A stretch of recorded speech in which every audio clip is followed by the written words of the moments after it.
Introducción a Wittgenstein, propiamente de la parte 1 de la teoría del sujeto metafísico del primer Wittgenstein y enfocándonos en estos mismos momentos en presupuestos lingüísticos de la primera antropología de Wittgenstein. Bueno, empezamos con la delimitación del pensamiento. Es muy evidente que muchas veces las personas suelen decir, o los estudiantes de filosofía, que Wittgenstein es un filósofo del lenguaje.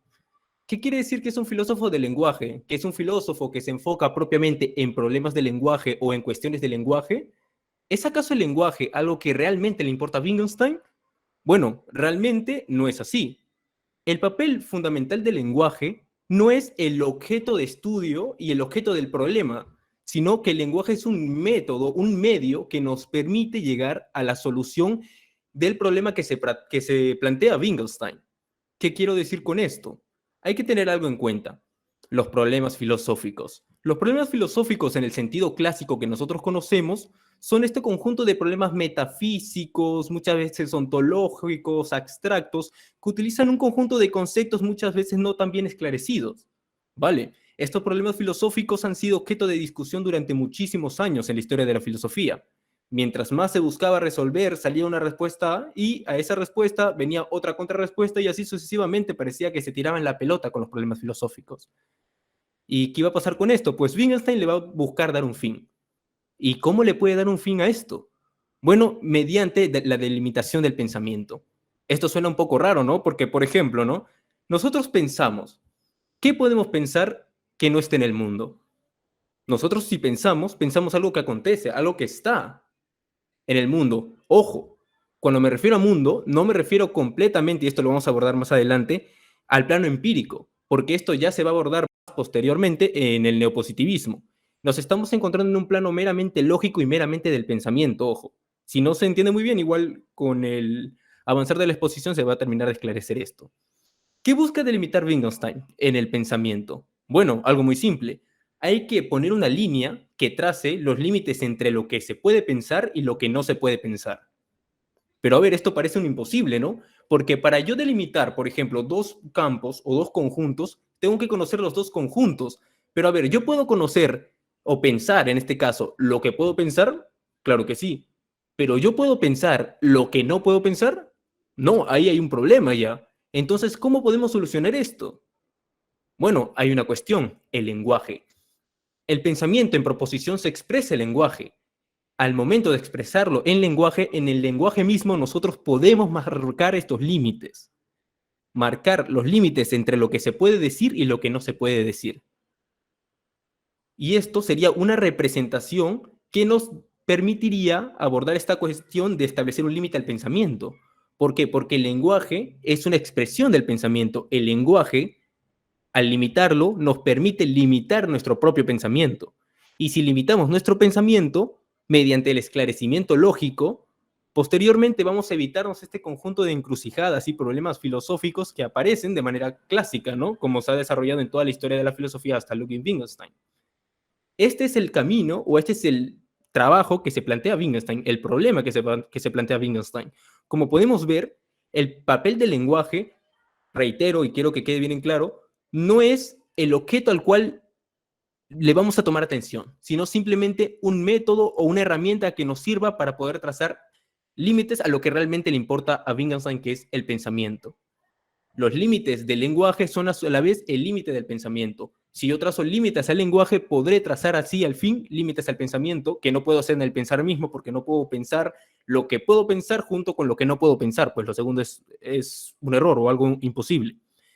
Ahora bien, la cuestión es, si nosotros podemos representar mediante el lenguaje o expresar, perdón, mediante el lenguaje el mundo, todo en el sentido lógico del pensamiento, bueno, es por algo, ¿no? Tiene que calcar o tiene que calar. Y si cala es porque tiene la misma forma. Entonces hay una especie de isomorfismo, porque si no tuviera la misma forma, ¿cómo podríamos expresarlo? ¿Cuál es esta forma? Pues esta forma es la forma lógica. Y si es la forma lógica, bueno, ¿qué es lo que tenemos que esclarecer? ¿Qué nos va a permitir limitar esto en el lenguaje? Pues el esclarecimiento lógico de los conceptos, de las palabras empleadas muchas veces sin un carácter riguroso. Ese ha sido el problema de los filósofos en el pasado y ese ha sido el verdadero problema, perdón, de los verdaderos problemas filosóficos. No es cuestión de discutir en un diálogo, por ejemplo, sobre una cuestión metafísica, sino simplemente, oye, hay que discutir esclareciendo los presupuestos que estamos utilizando, los puntos, los conceptos, y en base a ello vamos a poder elaborar reflexiones realmente esclarecidas y con lógica de por medio. Y esto nos va a llevar a otro aspecto, que sería la teoría figurativa de la proposición, que implica tres elementos fundamentales. ¿Cuáles son estos? Son el mundo, el lenguaje y la forma lógica. Para poder entender esto, vamos a ubicarnos en un contexto un poco distinto. Recordemos a Immanuel Kant. Immanuel Kant posee en su repertorio tres críticas. La primera y la más importante, la crítica de la razón pura. ¿Qué buscaba hacer la crítica de la razón pura? ¿Qué es lo que buscaba fundamentar? Bueno, lo que quería hacer con el término crítica en sí es establecer un límite, un alcance a lo que sería la razón en el sentido metafísico. Durante muchísimos años la metafísica era considerada ciencia y la verdad es que no daba resultados. Luego, mediante la crítica de la razón pura, Kant se da cuenta de que la única metafísica posible es aquella que fundamenta los principios que nos garantizan o nos posibilitan el conocimiento. Hasta ahí nomás llega la metafísica. Por ende, mediante el establecimiento de esos límites, la metafísica tiene un antes y un después de Kant. Por eso mucha gente utiliza el término de o metafísica prekantiana y metafísica postkantiana, que Kant reforma la metafísica. Algo parecido podemos ver en Wittgenstein. No igual, ojo está, claro está. Algo parecido. En el Tractatus Lógico-Filosóficos, lo que busca Wittgenstein es establecerle límites al pensamiento. Y esto tiene que quedar bien en claro, porque no se busca establecer límites al lenguaje, sino al pensamiento. El lenguaje no es objeto, el lenguaje, es un medio que nos sirve para llegar a este objetivo que nos trazamos. Ahora bien, vamos a hablar de estos tres puntos que había mencionado brevemente, y el primero es el mundo. El mundo se encuentra compuesto de nociones de hechos, estado de cosas y de objetos. Otra vez quiero mencionar, claro está, ¿no? Cuando nosotros utilizamos el término mundo, seguimos sin referirnos al plano empírico, sin referirnos a lo que acontece básicamente en la realidad, completamente. Si no, reitero, estamos en el plano lógico del pensamiento todavía. Estos dos términos tienen dos interpretaciones importantes, ¿no?, que podemos tomar. Por ejemplo, una, que las nociones de hecho tienen un carácter de factibilidad y la de estados de cosas un carácter de posibilidad. ¿Qué quiere decir esto? Que, por ejemplo, el estado de cosas son situaciones posibles de la realidad. Son situaciones posibles que al hacerse positivas se convierten en nociones de hechos. O sea, uno tiene un carácter potencial y otro tiene un carácter en acto, se puede decir de una u otra forma. Otra de las interpretaciones es la que tiene, por ejemplo, Bertrand Russell, que sería la división entre que nociones de hecho habla de proposiciones complejas y que los estados de cosas tratan de proposiciones elementales, pero que ambas, ojo, se encuentran en el plano de la factibilidad, o sea, de que son cosas que suceden, no que una es potencia de otra, no, sino que son cosas que suceden ambos. Hay que tener en cuenta algo también, que los objetos, y quiero repetirlo, sé que muchas veces estoy reiterando en esto, que estos objetos no son de carácter empírico. Muchas veces se interpreta a la lectura del Tractatus desde una perspectiva posterior al Tractatus, que sería la del neopositivismo, ¿no? Creyendo que todo se reduce básicamente a una cuestión empírica, cosa que no es así completamente. En Wittgenstein hay un compromiso metafísico de por medio. Teniendo la cita básicamente de lo que se acaba de mencionar, el mundo es todo lo que ocurre, todo lo que ocurre, el hecho es la existencia de los estados de cosas, el estado de cosas es una combinación de objetos, asuntos, cosas, los objetos forman la sustancia del mundo. Ojo que Wittgenstein nunca menciona un objeto en particular, o al menos eso es lo que dice el texto, ¿no?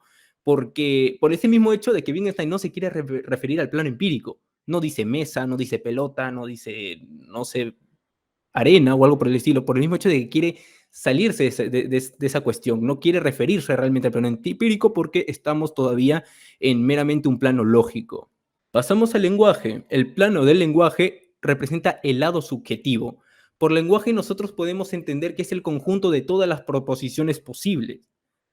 Ahora bien, si el lenguaje tiene que limitarse a simplemente lo que sucede o lo que acontece, y no superar mediante ese esclarecimiento lógico de lo que acontece el plano de lo que no se debe decir y ya en el pensamiento de lo que no se puede pensar, se necesita reducir a un carácter meramente descriptivo, que solamente diga algo de la realidad. Ahora bien, aquí se puede presentar un problema, ¿no? Por ejemplo, si un árbol se cae, yo diría, no, el árbol se cae.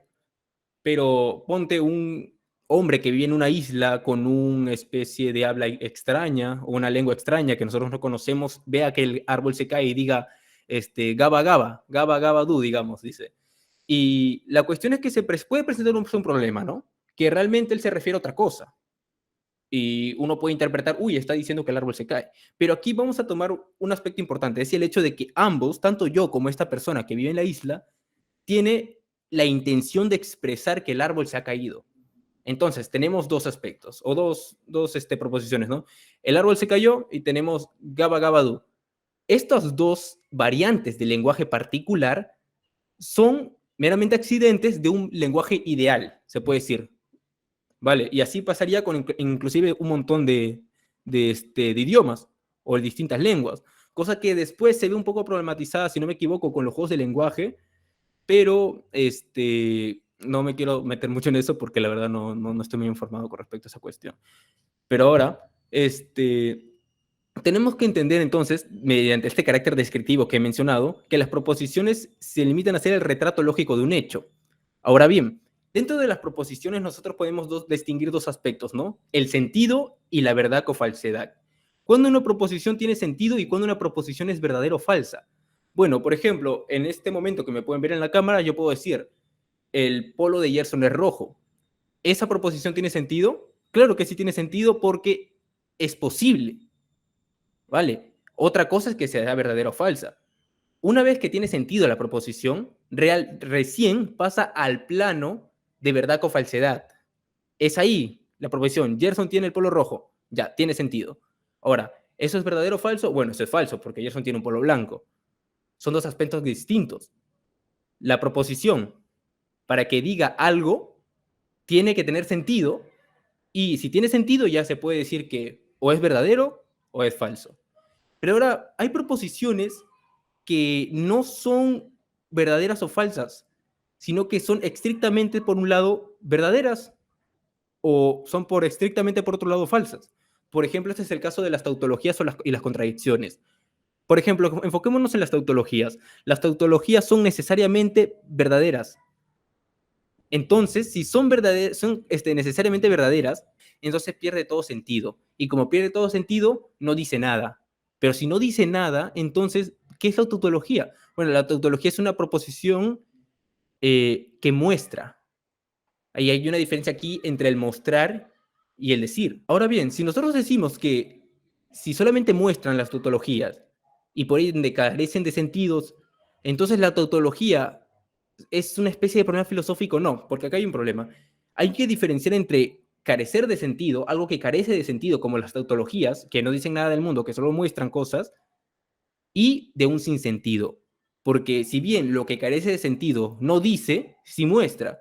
En cambio, los problemas filosóficos que son sin sentidos, no dicen ni muestran. O sea, ninguno de los dos. Es una chanfaina, se puede decir. En cita, la totalidad de las proposiciones es el lenguaje. La proposición de una figura, perdón, la proposición es una figura de la realidad. La proposición más simple, la proposición elemental, afirma la existencia de un estado de cosas. Los signos simples empleados en la proposición se llaman nombres.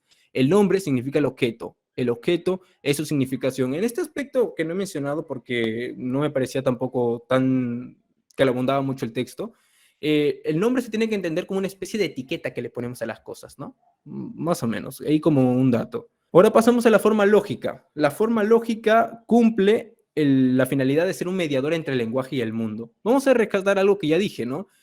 ¿Cómo podemos expresar mediante el lenguaje lo que acontece en el mundo?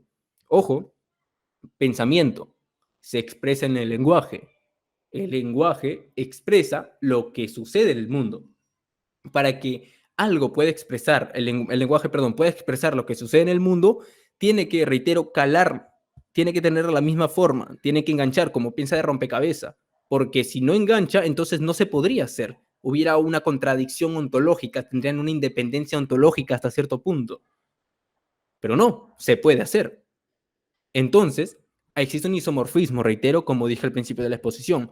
Tienen la misma forma. ¿Y qué forma es? Es la forma lógica. Lo que cualquier figura, de cualquier forma, debe tener en común con la realidad para poder representar, correcta o incorrectamente, de algún modo es la forma lógica, es decir, la forma de la realidad. Aquí básicamente la cita recreando el isomorfismo, o volviendo a mencionar el isomorfismo, haciendo referencia a él. Ahora bien, hablemos del sinsentido. ¿Recuerdan lo que habíamos visto del sinsentido? Que los problemas filosóficos no dicen ni muestran. Wittgenstein establece un conjunto de términos y conceptos que se desarrollan a través del Tractatus, como para escoger, no, decimos, ¿no? Relación entre lenguaje y mundo, lenguaje, expresión del pensamiento, ya, todo eso que hace Wittgenstein, no es de una u otra manera ser metafísica, de un u otro modo, no está estudiando metafísicamente el plano del pensamiento y diciendo, de aquí se deriva el lenguaje, esto y el otro. Entonces, ¿no está haciendo de una u otra manera Wittgenstein filosofía o algo por el estilo? Claro que sí, claro que sí, pero recordemos lo que se había dicho. Hay una diferencia entre lo que sería el decir y el mostrar. Wittgenstein no dice. Básicamente estos conceptos utilizados muestran o tienen la finalidad de mostrar. Mis proposiciones son explicativas porque quien me entienda las reconoce al final como sinsentidos, cuando él, mediante ellas, sobre ellas, ha subido por encima de ellas, o sea que mediante esta actividad que es la filosofía, nosotros la utilizamos subiendo la escalera o avanzando en las páginas del Tractatus. Mientras más avanzas una página, subes un escalón de la escalera hasta que llegas al final. Una vez llegas al final, te encuentras aquí arribita, como dice aquí, tirar la escalera después de que se haya subido en ella. Bueno, ya esclarecí lógicamente el lenguaje, la escalera la tiro, ya no la necesito más. ¿Por qué? Porque ya he llegado a la finalidad que necesitaba. O sea, básicamente todo este conjunto de objetos, de conceptos utilizados por Wittgenstein no son nada más que una herramienta que se utiliza para poder esclarecer, no solamente esclarecer de manera lógica el lenguaje, sino ser conscientes de que tenemos que hacerlo, de que esos son realmente los problemas y que esa es la labor de la filosofía. Una vez elaborado todo esto, tiras la escalera y ya se solucionan o desaparecen, mejor dicho, los problemas más filosóficos.